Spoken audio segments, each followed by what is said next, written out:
everybody, this is Dr. Kyle with ICE.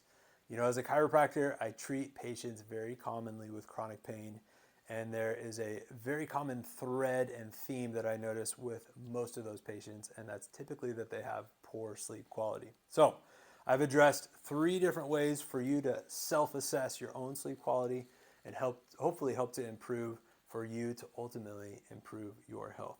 So the first one that I notice we tend to struggle with is we don't have a clear definition in our day, in today's world, between dark and light.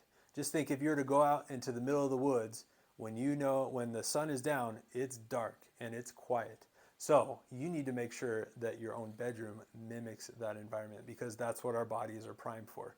They're primed for when the sun is gone, there's no more light. On that same token, when the sun is up, our body and our eyes specifically need to see these different rays of light to help regulate our circadian rhythm. So make sure that you're getting sun not just in your eyes, but also on your skin in the morning, in the midday, and also the evening, and that's going to help prime your body to be ready for sleep. And then I think, again, very importantly in today's world, you got to consider our external influences. You can see my fancy schmancy sunglasses and my phone right there.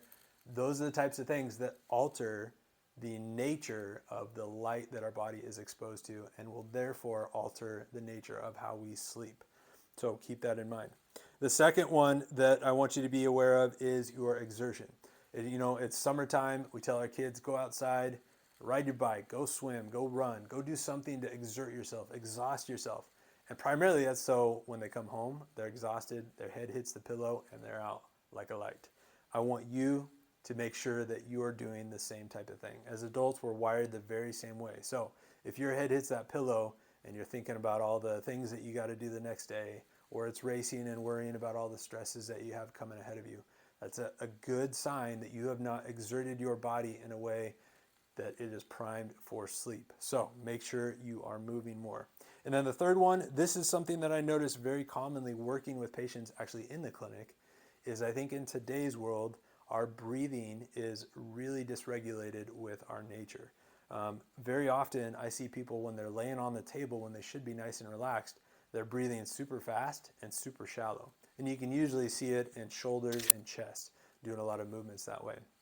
So really the way to convince our body that it's rest time and specifically sleep time is we need to slow the rhythm of our breathing. So slower, deeper, more methodical can make a huge difference. So if you could change any one of these 3 things, I would encourage you to focus on that breathing to have the most immediate impact. And what I'm going to do is just give you a little thing to try, a little piece of homework. So when you go to bed tonight, what I want you to do is ditch the screen, and I want you to count to 30 breaths. Inhale, exhale. I don't care necessarily the quality or even the mechanics behind the breathing. What I care about most is the rhythm. And so I want you to be thinking in terms of inhale, out, exhale, inhale, exhale. And just do that over the course of the 30 breaths, and I can almost guarantee you are going to conk out and get a much better quality sleep that way. And if you can integrate that into your normal daily habits, nightly habits, it will make a huge difference, not just in your sleep patterns, but therefore your overall health. Again, my name is Dr. Kyle with ICE, and thanks for watching.